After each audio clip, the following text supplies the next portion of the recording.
Combien de personnes cet après-midi peuvent dire, oh Dieu, je viens pour faire ta volonté. Je viens, oh Dieu, pour faire ta volonté.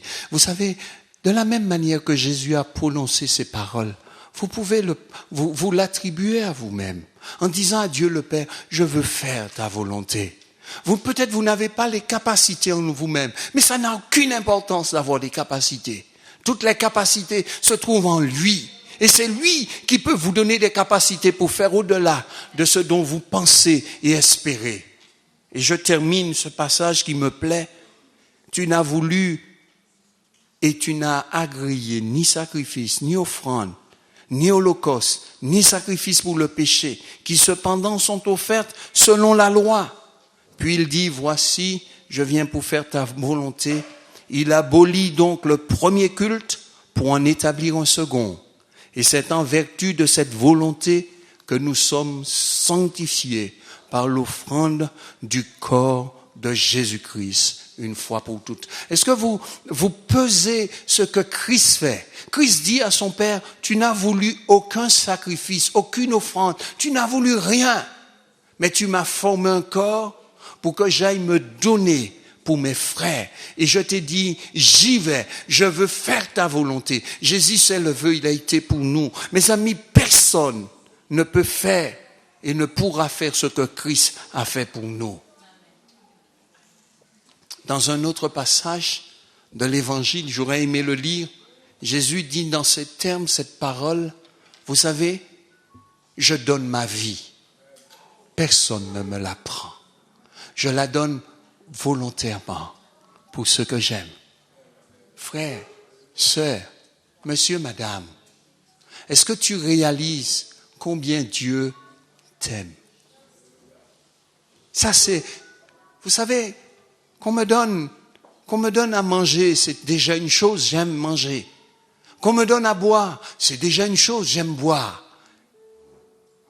Mais quelqu'un que j'ai apprécié, que j'ai tenu dans mes bras, que j'ai pu serrer, et je me mets à la place de Jean. La Bible dit que Jean posait sa tête sur le sein de Jésus. Alors que bien de ses disciples s'étaient éloignés de lui, Jean était à côté de Marie, en train de regarder l'homme qu'il aimait, suspendu à la croix. Un autre passage dit un centenier était debout là et regarde Jésus expirer. Il va dire, effectivement, cet homme était réellement un Dieu.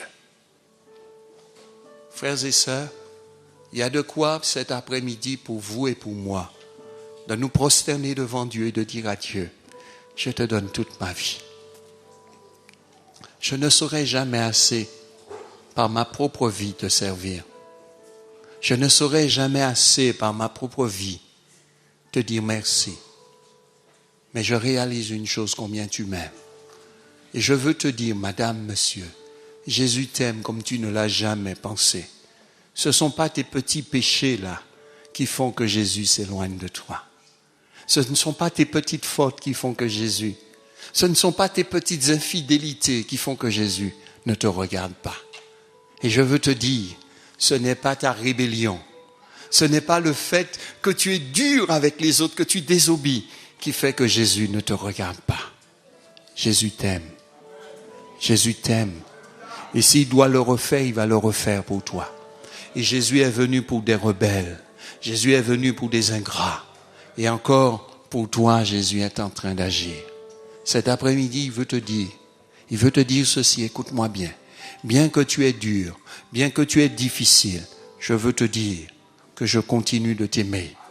Et je ferai preuve de patience jusqu'à la fin, en espérant qu'un jour, toi-même, tu comprendras la dimension d'amour que j'ai manifestée pour toi.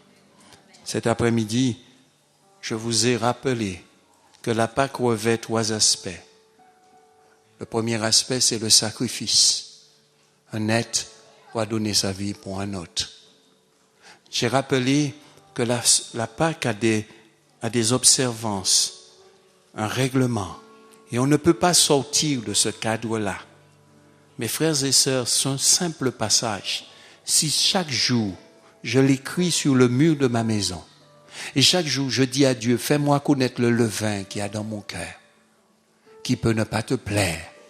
La Bible dit, c'est le péché qui met une séparation entre Dieu et nous. Seigneur, fais une chose extraordinaire qui va t'honorer et te glorifier cet après-midi. Que le Saint-Esprit de Dieu vous visite cet après-midi.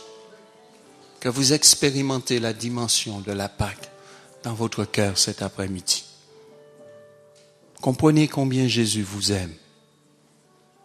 Jésus est au milieu de nous. Chaque jour, madame, quand vous dormez, vous ne le voyez pas. Quand vous versez vos larmes, vous ne le voyez pas. Je vais vous dire ceci. Jésus voit tes larmes, madame. Et Jésus pleure avec toi. Mais un jour vient où tes larmes seront définitivement sèches. Tu n'auras plus à verser des larmes. Et je prie que ce jour soit aujourd'hui, madame. Parce que Jésus t'aime. Il te prend dans ses bras d'amour pour t'amener plus loin avec lui. Fermons nos yeux et laissons le Saint-Esprit nous transporter dans les bras d'amour du Père. Laissons le Saint-Esprit nous transporter dans les bras du Père. Je ne sais pas quel est le besoin que vous avez dans cette salle cet après-midi. La seule chose que je sais, si vous placez votre confiance dans cet agneau immolé, il dit c'est par ses meurtrissures que nous sommes guéris.